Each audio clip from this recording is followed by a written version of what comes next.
Malcolm Gladwell is the best-selling author of The Tipping Point, Blink, and now Outliers, a #1 New York Times bestseller, all of which have sold millions of copies throughout the world.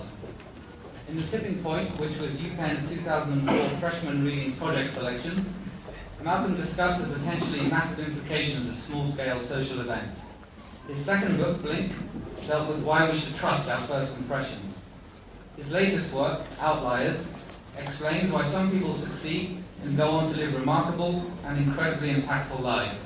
In other words, how people like Malcolm become people like Malcolm. Ladies and gentlemen, please join me in warmly welcoming Malcolm Gladwell. Malcolm, thank you very much for joining us again this evening. We really appreciate it. Firstly, please briefly describe what is profoundly wrong with the way we make sense of success. Well, I was motivated to write the book by in response to the way in which we personalize success, personalize and individualize. This idea that I'm interested in the extent to which an individual is personally responsible for his or her achievements. And although that seems like a kind of, I mean, it's obvious that they are, in certain key ways they're not. And the question is, what is the balance between the ways in which people are individually responsible and the ways in which they're not? And I would like to argue that the ways in which they are not occupy a significantly larger portion of their achievement than we generally believe. You state that we make rules that frustrate achievement, we prematurely write off people as failures, we overlook just how large a role we all play, and by we, I mean society, in determining who makes it and who doesn't. Please elaborate, and what sorts of recommendations do you have for schools so opportunity is a bit more democratized? Yeah. Well,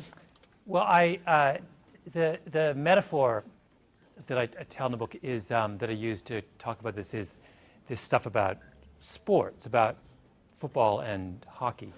That if you look at elite hockey players, you discover, also soccer players, you discover that a very, very large, a disproportionately large percentage of them were born in January, February, and March, right? And the reason for this is that the eligibility dates for age class hockey and soccer our eligibility cutoff is January 1st. So when we go and we look for, at the age of 9 and 10 in hockey-mad places like Canada, you go and you look at a whole group of kids and you pick the best ones. So you can put them on an all-star team and give them specialized coaching and create an elite, right? Well, when you look at a group of 9-year-olds and you pick the best hockey players, you're not picking the best ones, you're picking the oldest ones, right? Because at that age, difference between being born in January and December is enormous. So what we do is we collect all the oldest ones, think we're collecting the best ones, give them access to specialized coaching, extra games, all kinds of special opportunities until 7 and 8 and 9 years later they actually are the best. Right? So we have created an elite, not because that elite had any kind of special, unique talent to begin with, but simply because we had an arbitrary rule which gave them privileged access to a set of opportunities that made them who they are. That, to me, is a beautiful metaphor for the way a lot of elite systems work. They are, the phrase that, the lovely phrase that Robert Merton, the famous sociologist, uses to describe this is a Matthew effect. From the verse in the New Testament that says, to him that has much more will be given, right? We create these systems where we identify a group of people who have a narrow initial advantage, and then we shower them with all kinds of additional advantages, which causes that small difference to grow. The American economic system is a beautiful example of a Matthew effect, right? The wealthier you get, the more economic advantages we give you. Right? If you're wealthy enough to be able to afford a house, we let you write off your mortgage, right? We don't let you write off your rent if you're renting. Right? That's a Matthew effect. So the minute you're wealthy enough to own a house, the government steps in and bails you out to the tune of thousands of dollars. And then the minute you're wealthy enough to have investments, we give you a disproportionately lower tax rate on the investment. Right? These are built into all kinds of different systems. And so when the successful congratulate themselves at some later date for the extraordinary things they've done on their own behalf, they generally forget to point out the extent to which they had been privileged by these kinds of systems. My favorite little factoid in all this was that it used to be the case that the international cutoff date, eligibility date for age class football, soccer around the world was August 1st. And back then, if you looked at the composition of elite soccer teams around the world, they were overwhelmingly filled with people born in August, September, and October. And then about 10 years ago or so, they changed it to January 1st. And within a few years, soccer teams were overwhelmingly filled with people born in January, February, and March.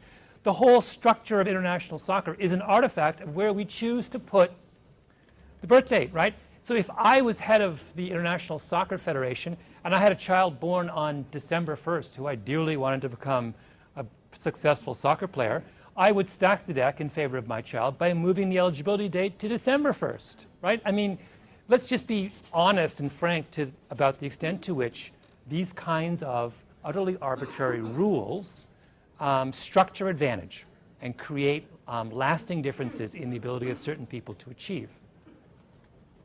Very long answer to your question. No, it's an excellent answer. What do more people talk about selection, streaming, and differentiated experience? And please describe how someone's date of birth might play into them being at the top instead of soccer and football, the top of their academic class. Yeah, so the same thing, if you think about what I've just been talking about with sports, we do exactly the same thing when it comes to kids in school, right? We go in, so the reason we have this weird situation in sports is that we start at a very early age, identify a so-called gifted population, and give that gifted population access to unique and special opportunities that speed up their development. We do the same thing with so-called gifted kids, right? We identify a group of children who we believe to be intellectually superior at the age of 9 and 10, yank them out of the normal school system, and give them a privileged set of opportunities, better teachers, smaller classrooms, and lo and behold, they turn out 5 and 6 years down the road to be better students. Right? Now, is it because we were successful and accurate in identifying a uniquely skilled population in the beginning, or is it because we created that superiority by virtue of giving them access to privileged opportunities? Right? And also, if you look at you'll see the same age biases in gifted programs. If you have a school system that has an eligibility date of cutoff date of September 1st, your gifted program will be full of kids born in September, October, and November. Why? Because just like physical maturity, intellectual maturity at that age is very strongly a function of how old you are, right? Now, why this has not occurred to people running gifted programs, I don't know. But you can see we've got beautiful economic data that shows that kids who are in the youngest cohort in their age class in schools are something like 10% less likely to go to college, 10, 15 years down the road. In other words, these kinds of biases that we build into the system very early on continue to reflect and diminish achievement a decade later. Right? We're not playing games here. We're actually talking about something that has a very real effect on achievement. Sounds like President-elect Obama should have chosen you as Secretary of Education. Well, there are many much more. No, I got one idea. I mean, this is, I think the American educational system is in need of many more ideas than that one. Please describe your 10,000-hour rule and how it might apply to some of the most successful Hollywood agents. Hollywood agents. Well, the 10,000-hour rule is just this observation that's been made by psychologists that almost without exception, it appears to be impossible to achieve a level of excellence in any cognitively complex task without first putting in 10,000 hours of practice. So you can look at any number of different fields and look at the best people in that field and ask yourself, how long did they have to immerse themselves in that field before they became good? Right? So when we look at chess players, grandmasters, there's only been one grandmaster in history who achieved the level of grandmaster without playing 10 years of chess, 10,000 hours in 10 years are roughly the same. It's like 4 hours a day for 10 years gets you 10,000 hours. The only person in history to do it in under 10 years is Bobby Fischer, and he did it in 9 years. Right? You can't find, almost impossible to find a classical composer who composed a truly great work without first composing for 10 years. Right? So even Mozart, who we think of as the poster child for precocity, he doesn't do his first really great work until he's 22 or 23. I mean, really transcendent stuff. And at which point he's been composing for 12 or 13 years. He is actually technically a late bloomer, believe it or not. And only, it's so interesting because, of course, the story we tell ourselves, Mozart is always presented as case study number one in this notion that genius springs, perfectly and beautifully from out of the mouths of babes. Nonsense. He's composing things when he's 10 years old, but they're terrible. He doesn't. It takes him, like anyone else, a long time to be good. And what's interesting about that notion is that it suggests, I think, that we are far too impatient in the development of talent. Our expectations, we like to judge people, and because we like to categorize them and put them in different groups and decide who we're going to back and who we're going to give up on. But I feel like that process, once you understand the 10,000 hour rule, I think that you come to the conclusion that we do that kind of categorization much too quickly. Basically it says if you want to know whether someone's any good, you have to give them a chance to practice for 10 years first, right? There isn't a, take that little nugget into corporate America and see how far you'll get. And it also says that those who are, it is so difficult to put 10,000 hours of practice in that it says that those who get good, who have the opportunity to be good, are usually those who have had some special opportunity to practice, right? So you can't, if you want to be a great piano player, you can't have a part-time job after school and high school. You can't come from a family that requires you to work, because there's no way, we know that you cannot be a great pianist unless you put in 10,000 hours, and you absolutely cannot. There are not enough hours in the day to get your 10,000 hours in before the age of 22 or 23 if you have a part-time job. Right? It's a very simple illustration of a fact that says you will never get, except in the most extraordinary of circumstances, a great pianist or a great chess player or a great anything of this type from a family that's not wealthy enough to support children without themselves going out to work. Right? Now, a beautiful little illustration of how class matters and how our idealized notion about how talent always rises to the top in our society is nonsense. Right? There's a massive constraint on it, which is this fact that you need 10,000 hours and only a small number of people can possibly be in a position to get that in. Why is the IQ test still used, since, as you write, it does not have a correlation to someone's success, only measures what Lewis Terman thought determines intelligence, and classifies selected, streamed, and differentiated students and the non-ones the same when they take the test? Well, it's not that IQ tests are useless. They're very, very useful. And they do correlate with success, but they correlate success in a very specific way. There is this, I don't actually use this phrase in the book, but there's this lovely concept in statistics called restriction of range, which says that, those of you who study statistics all know what I'm talking about, which says that as you get to the top of any distribution, your ability to meaningfully measure differences between data points becomes limited. Another way of saying this is that the things that, the qualifications that one uses to join a group are different from the qualifications that are different from the Here I am talking about IQ, and we haven't even turned on the qualifications that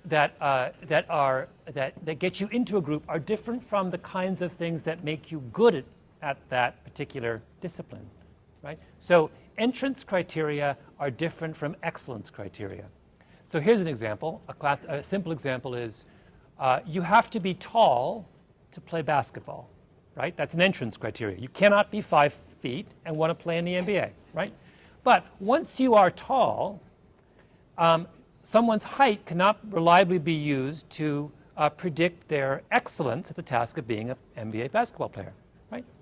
I recently did a story about teachers, about what makes a teacher good. And teachers are a great example of this. You need to be relatively smart to be a teacher. But once you're smart enough, your IQ is no longer a good predictor of your ability to be a good teacher, right? It predicts entrance. It does not predict excellence. Well, IQ in general works this way. So you need to be smart enough to go to Harvard or Yale or Cambridge or Penn. But once you are smart enough to get in, your IQ is meaningless as a predictor of your performance while you're there. So this is, in fact, has led a number of very, very smart people to suggest that the ways in which Ivy League schools, for example, and this is a favorite hobby horse of mine because I didn't go to an Ivy League school and many of you did, so it's a wonderful opportunity for me to sort of get on my high horse. And I believe the last time I was here, I lectured at length on this, but I can't resist, so I'll return to it. The way in which schools like that, elite schools, run their admissions programs is nonsensical, right? They take a whole group of people who have almost basically identical entrance criteria, and they presume to be able to distinguish among them on the basis of those entrance criteria, right? You can't do it. You can't. All you can do, all you ought to be able to do if you're running an elite school is you say, here's a series of cutoff criteria. You've got to have at least X on your SAT. You must have at least X on your high school grades. You must have at least 2 really warm recommendations from interesting people. And after that, we're going to throw you into a hat, and we're going to take the names out, and the lucky ones get in, and the ones who lose the lottery don't. That is the only intellectually justifiable way to run an entrance into an elite institution. And anyone else who tells you otherwise is blowing smoke, right? It's nonsense. This is anyway, I could go on and on. But so it says that it's not to say that IQ is useless. It is only to say that IQ is of limited use in the prediction of excellence. And that was sort of one of the points I wanted to get at, because we are, of course, even though we routinely claim not to be, we are infatuated with IQ simply because we love the idea that, this number is meaningful. But in fact, it's of limited meaning. Furthering that point a little more, the one story from the book that I will ask you about this evening is a different path that Chris Langan and Robert Oppenheimer took. Please very briefly describe who Chris Langan is, what he is doing, and why his path is so different from Oppenheimer, who attempted to murder his professor but became famous. Yeah. Well, you've given away my punchline. But this very point, I tell the story in the book about this guy named Chris Langan, who is believed to be the person with the highest IQ in maybe the world, certainly America. And his IQ is, it's impossible to tell. When you get into the upper ranges of the IQ test, of course, the IQ test ceases to become useful. So you have to develop, for people who score really high, you have to develop like super IQ tests. And then out of them, you develop an even more extravagant IQ test. It's like it's like Russian dolls. And then in the end, you have this kind of super, super, super IQ test. Anyway, this guy got like 19 out of 20 on the super, super, super IQ test. So he's for much of his life, he's been a bouncer in a bar. So the question is, how is it that the guy with the highest IQ that we've ever seen, he's got 40 points on Einstein, for goodness sake, right? How is it he's a bouncer in a bar? So I was trying to, the reason is, of course, that once you're past a certain point of smartness, probably an IQ of 120, all those extra IQ points don't matter. It's the same thing we've been talking about. It's an entrance criteria, not an excellence criteria. And so I thought it would be really fun to compare him.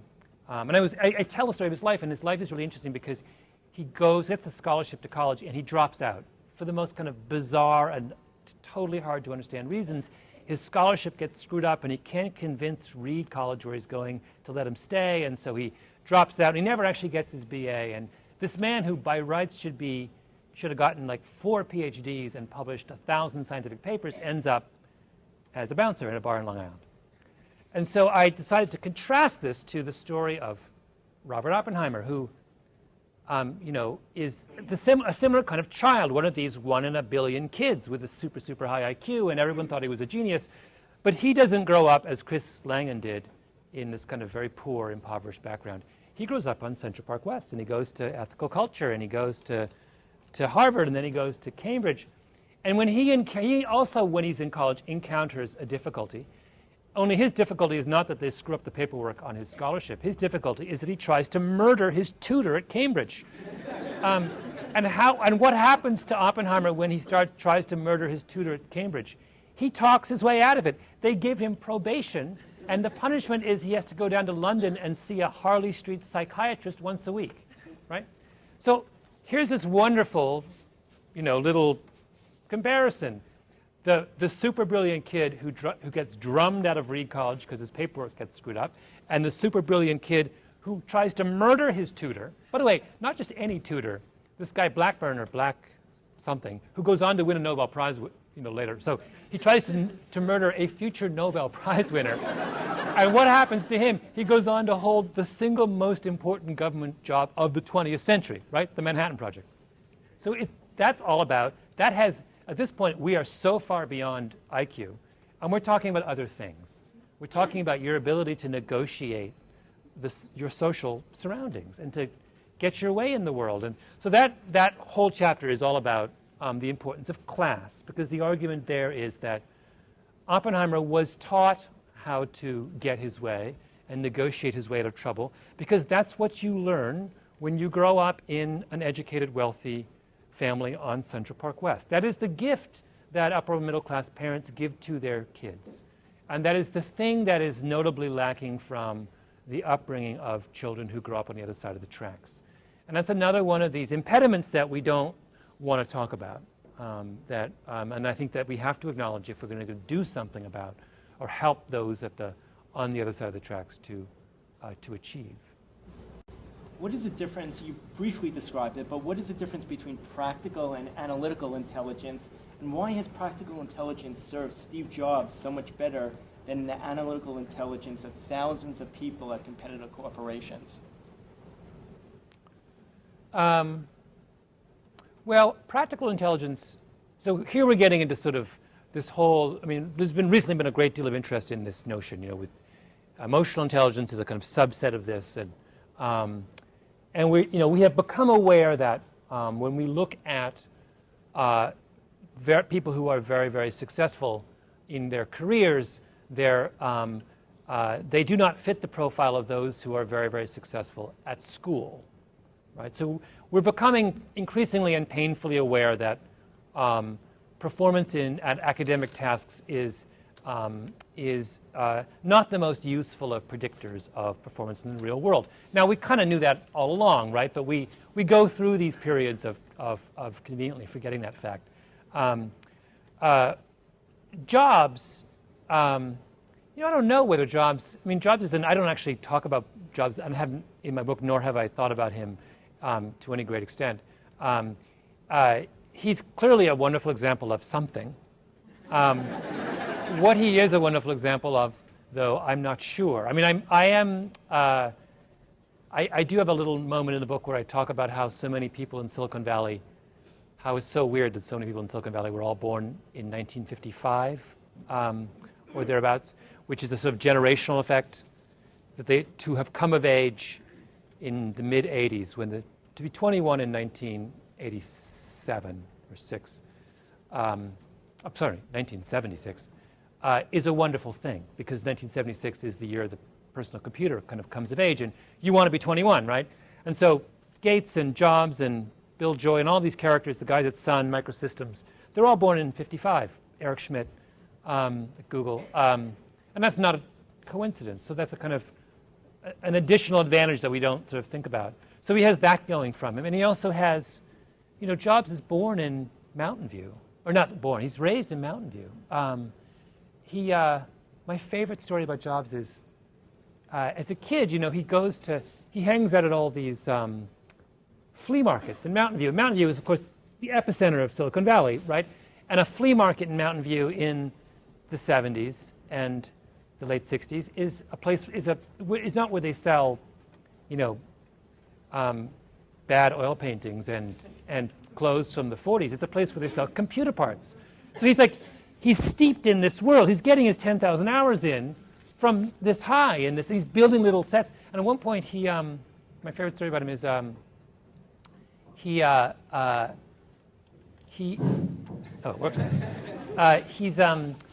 He's trying to build some little gizmo in his basement, and he can't find a part, and so he calls on the phone the guy down the street, who he's, you know, one of his neighbors, and that guy down the street is Bill Hewlett of Hewlett and Packard, right? So you know, this guy doesn't come from anywhere, right? I mean, it's another example of how excellence is grounded in specific environments. And Bill Gates, if Bill Gates grows up in if Steve Jobs grows up in the middle of Montana, he's not the head of Apple, right? You have to have that.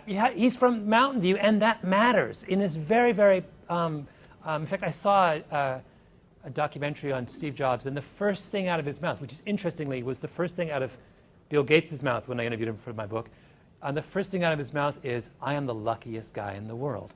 And that's what he means, that he was lucky because here's a computer pioneer who's born in the town that invented the computer, practically, not really, but that invented that was the epicenter of computing in the 1960s and 70s, and where Bill Hewlett and Packard are down the street, right? And that's of incalculable importance in understanding, why he is who he is.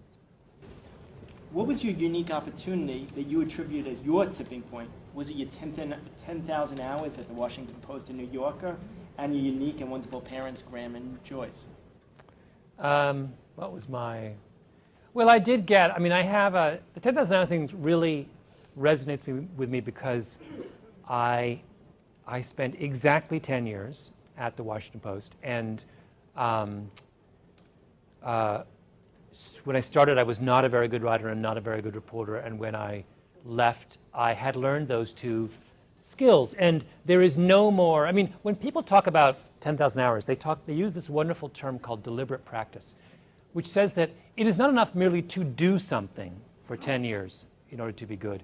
It must take the form of deliberate practice. In other words, it must be a kind of intensive, feedback-rich, mentor-filled, highly kind of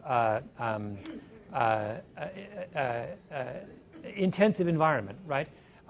It's playing the piano with your, 70-year-old piano teacher from Vienna standing over your shoulder, rapping you on the knuckles when you make a mistake. It's learning surgery at the hands of a master surgeon who, when you make a mistake, sits down after the surgery is over and makes you practice that thing 5 or 6 or 7 times until you get it right. That's what we mean by deliberate practice. So it wasn't that I was sitting in my room writing on my laptop. I had this extraordinary opportunity to be at an institution where was surrounded by incredibly expert role models, where, for goodness sake, Bob Woodward's desk was 10 yards from my own in the newsroom of the Washington Post, and where my editors were people who had been working in newspapers for 30 years, and if you did something wrong or dumb or ill-formed, they rapped you on the knuckles, and you couldn't go home until you got it right. And that went on for 10 years. And that is how you learn to be good at something. And that was I did not create that opportunity for myself. It was given to me for the most, by the way, random of reasons. It's not worth going into now, but it remains slightly mysterious to me how I ever got that job. But having got it, I was like Steve Jobs in Mountain View. I was in an environment that allowed my particular, that was thinking a lot about. It was thinking about that in part kind of led me to want to write this account of success, because I'm so keenly aware of how it took that form in my own life.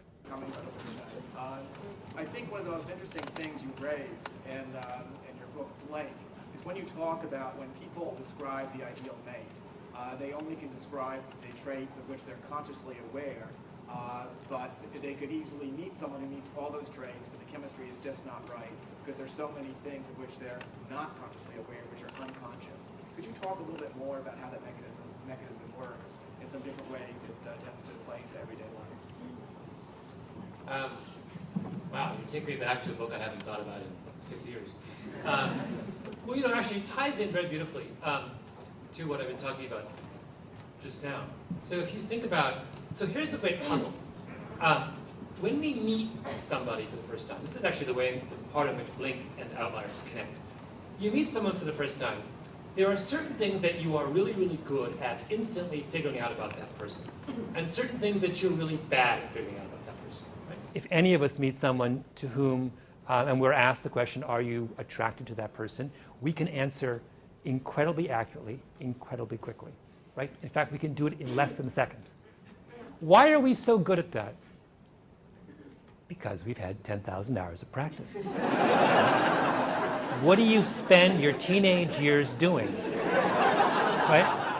All day long, over and over again, in the most deliberate way imaginable, the most intensive, feedback-rich, like everything I was talking about before, endlessly going through your mind this little loop about, am I attracted to them? Am I attracted to that person? Attracted to that person? What am I attracted to? And by the time you're like, 17, 18, you're really, really good at that. And you will remain good at that for the rest of your life. Same thing with extroversion. What do you learn from the first moment as a child when you relate to other kids? What's the question you ask? Do I want to play with that person? Does that person make me laugh? Right? Those are questions that we ask from this point all the way on. Every time we go to a group, we gravitate towards those people who can promise us that experience. Right? So of course we're good at that. Now what are we not good at? Well, we're not good at knowing whether someone is conscientious. We're not good at knowing whether someone is honest, intelligent, thoughtful, all those kinds of other much more complex tasks. Why? Because we don't have 10,000 hours of practice for those kinds of things. Making those kinds of much more complex judgments. They're really hard to make. We don't have the kind of feedback necessary. You can't have deliberate practice on conscientiousness because in order to judge someone's conscientiousness, you've got to be able to see them in very specific circumstances over and over and over again. We don't have that, with the vast majority of people we meet, we never have that ability, that opportunity to practice. Right?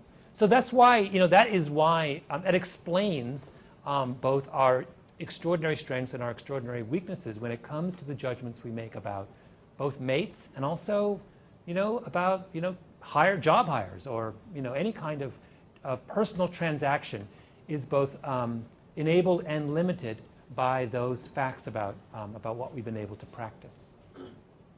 Justin? I hope you might share some thoughts on Obama and how he fits into your theory of success. Yeah.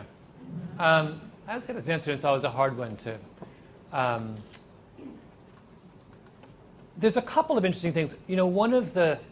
In the second half of the book, we didn't talk about this here, but in the second half of the book, I talk a lot about culture and about what are the ways in which our cultural heritages influence the way we behave and influence our ability to achieve. And so I have 2 chapters, one which talks about how your cultural heritage affects your ability to do math, and another is about how your cultural heritage affects your ability to fly an airplane safely. And in both those cases, I believe and argue that almost nothing is more relevant to the discussion of what it takes to be good at math and what it takes to be a good pilot as the cultural background of the math student or the pilot. And so it's an exploration of just about how extraordinarily influential culture is.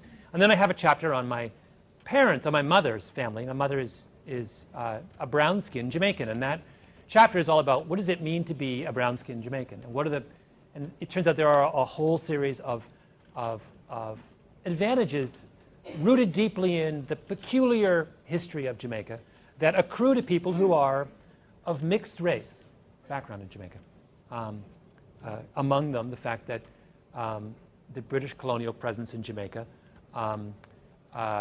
if you were the offspring of a slave and a landowner, as my great-great-great-great-great-great-grandfather was, you were freed. You weren't pushed back into slavery as you were in America. In Jamaica and in the West Indies, you were freed because the British they were so outnumbered, they wanted to kind of gather as many hopefully friendly faces around them as possible. So they would actually educate mixed-race offspring. And the argument there is that this kind of pattern of advantage that goes back 300 years matters today. It helps to explain why my mother has been as successful as she has, and it helps to explain why her mother was as successful, and on and on. Well, I'm very tempted to make that kind of argument with Obama. I don't know enough I'm not in a position to make it in a kind of sustained way, but it is more than significant that he is the product of, that his father is African, Kenyan, and not African American.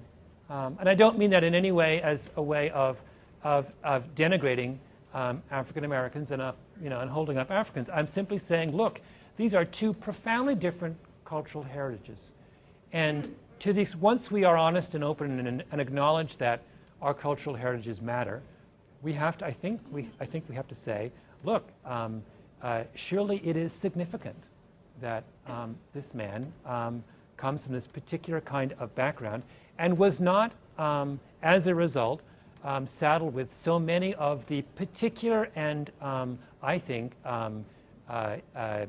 exquisitely meaningful burdens that come with being an African American.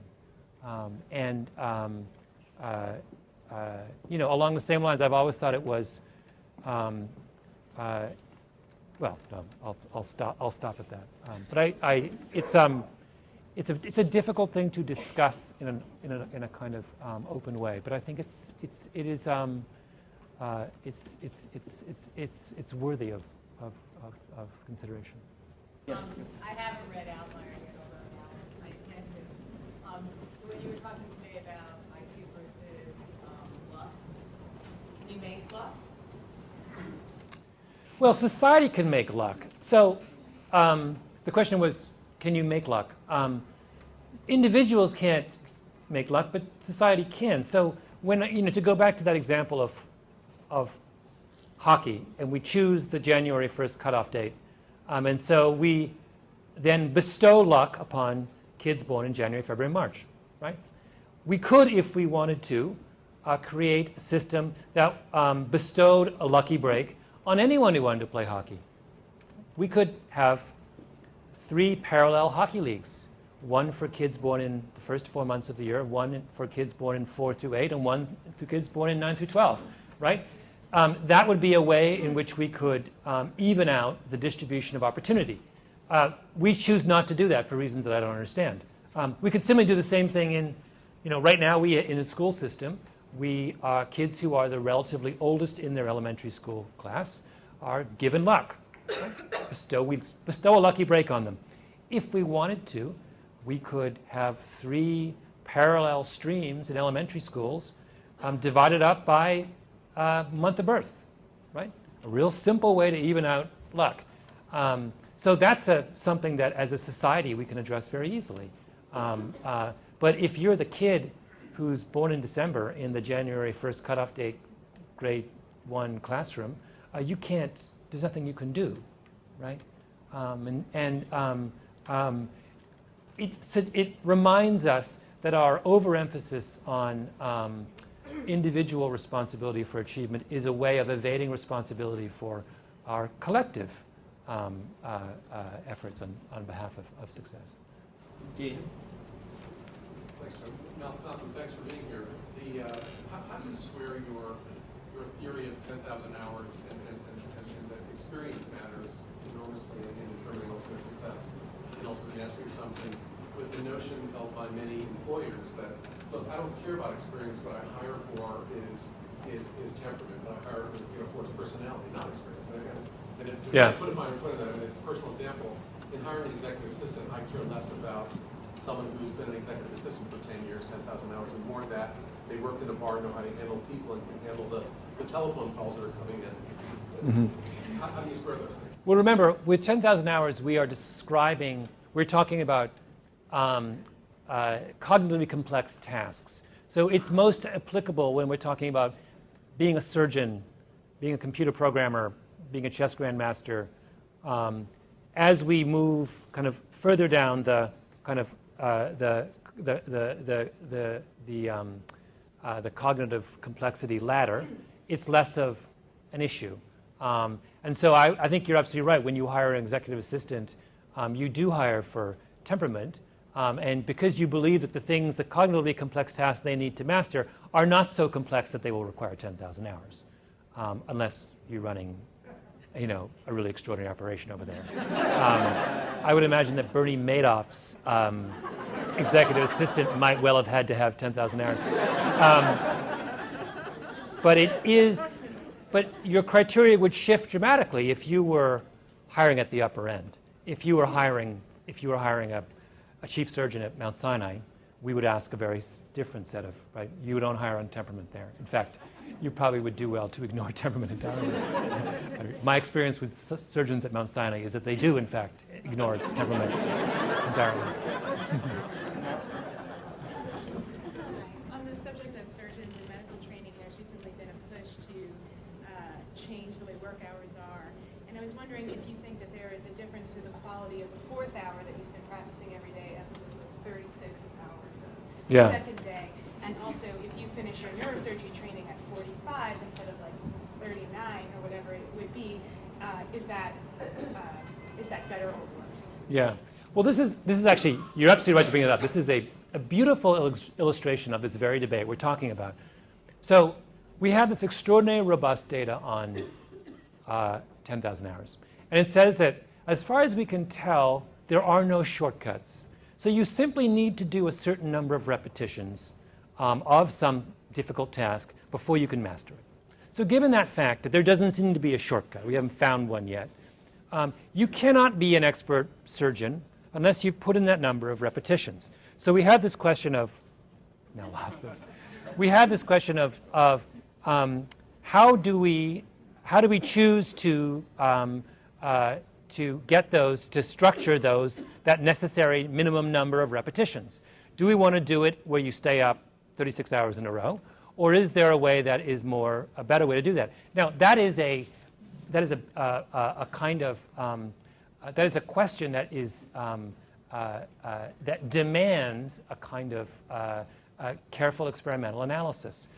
I don't know whether we know that. I mean, a surgeon, having never stayed up for 36 hours in a row, I have no idea how good my learning ability is in the 36th hour. But certainly, given the fact that you've got to get a certain number of reps in, there's no way around the onerous nature of medical training. But the question is, you know, is there a way to, is there some kind of balance that we can strike between the necessary number of reps and a humane learning environment? Like, that's the issue. There's this interesting thing about class advantages, which is class advantage is a U-shaped curve, right? So it sucks to be at the bottom. It gets better as you come towards the top. But when you're at the very top, it sucks again, right? In fact, this gets, so there's I always think this, it's like there's a matrix. There are advantages that are advantages. There are advantages that are disadvantages. There are disadvantages that are advantages. And there are disadvantages that are, I've forgotten the last one. Whatever, you know what I'm saying.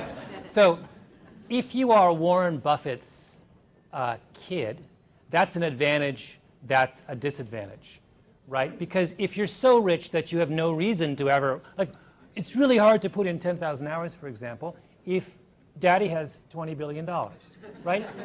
It's a lot easier if daddy has $200,000, right? In fact, daddy probably has to have $200,000 if you're going to get that kind of 10,000 hours in. So you have this, depending on where you are in the curve, you can either be richly advantaged, or it can sort of spin around and start to hurt you again. And there's this lovely strain. This idea is really big in the 19th century. In the Henry Ward Beecher, who was a very famous preacher in 19th century New York and had a very wealthy congregation, after one of the devastating financial crises of, I think, the 1870s, he addresses his congregation of wealthy Wall Streeters, and he says to them how lucky they are that their children will have a chance to escape the enervating effects of wealth. He was delighted. He thought that it was the best thing possible. The children of these potentates should be free of the yoke of economic advantage and should have to kind of, actually work for a living. There's something to that. Because these kids were not being pushed into absolute deprivation, but they were just being pushed back to the fat part of the curve, the point where they were just rich enough to be able to get advantages, but not so rich as to have their own ambition completely enervated. Success by gender. Well, it fits in very beautifully into this theory, right? Because what I'm saying is that when we look at patterns of achievement, we need to pay attention, first of all, to the social and environmental and generational preconditions for that achievement, and not at the individual, right? And not ask, in other words, I want us to stop asking questions about people's innate abilities and ask questions first and foremost about their social advantages, the kinds of things that put them in a position to do something. When it comes to the achievement of women in certain kinds of fields, there is a tendency of the population that wants to rush to the innate argument, right? And there are all kinds of people who will make all kinds of fancy arguments about how, well, the reason women don't excel in math is because their brains don't do this particular thing, and blah, blah, blah, right? To which I say, wait a minute, you're putting the cart before the horse. Long before we even consider that question, we should ask ourselves, are the social preconditions for achievement in math and science equal for men and women, right? And if we can identify a difference in those social preconditions, then that's where we should spend our time and attention. And if after we've equalized those conditions, there continues to be a difference in performance, only then should we ask the question about innate ability. I mean, this goes to this, it's a very kind of beautiful way of explaining this question, and that is this idea that the psychometrician James Flynn has when he talks about capitalization. And capitalization is the word he uses to describe the question of what percentage of people who are capable of doing X end up doing X, right? So suppose, we can define this in any way we want. So suppose we went to Harlem and we said, what is the professional basketball capitalization rate for the black teenagers of Harlem? In other words, what percentage of black teenage Harlem basketball players who have the talent, the ability to play in the NBA, end up playing in the NBA, right? That percentage is the capitalization rate for black kids in Harlem, right? Or you can ask the question, what percentage of kids who have the intellectual ability to be a professional, a doctor or a lawyer, end up being a doctor or a lawyer? And Flynn does this really wonderful work where he shows that the professional capitalization rate differs enormously by ethnic group. So among the ethnic group with the highest capitalization rate for the professions are Chinese Americans, who have a cap rate of 78%, which is astonishing. It says that 78% of all Chinese American immigrants and their children in America who have the brains to be a doctor or a lawyer become a doctor or a lawyer, right? That is an extraordinary achievement. It says that within that community they have managed to exploit their intellectual capital to a degree that almost no other group in human history has ever done, right? It's a powerful and beautiful thing that we should learn from. The same number for white Americans would be, I think, is in the 50s, and the same number for African Americans is probably in the teens, right? And that says, so we're not talking at all about the native levels of ability in all those different groups, right? We're completely uninterested in it. All we're interested in is how good are you at exploiting the talent that you've got. And what we see is there are enormous differences from group to group, right? So another great example of this is Kenyan distance runners. You go to the World Cross Country Championship next March. The first 10 people across the finish line will be Kenyan, right? Or Ethiopian. And some people say, oh, that's because they're innately better distance runners than Westerners. To which I say, nonsense. What that says to me is their capitalization rate for distance running is probably 99%. They have found and exploited the talent of every single young Kenyan or Ethiopian who wants to run. our capitalization rate for distance running in the United States is probably 1%, right? I mean, within this room, there may well be people who have the talent to be a world-class distance runner who have never run a step. So we can't even begin to talk about whether they are innately better than us until we have a capitalization rate that's equal to theirs, until we have social structures that are in place to allow us to see how much talent we have, right? And that is the, so the capitalization rate for female scientists in this country is a fraction of what it is for male scientists. That's the appropriate way to think about that question. Ladies and gentlemen, there's going to be a reception in the back with drinks for everybody, and Malcolm is going to sign books and interact with people. So please join me in thanking him for a brilliant and entertaining speech.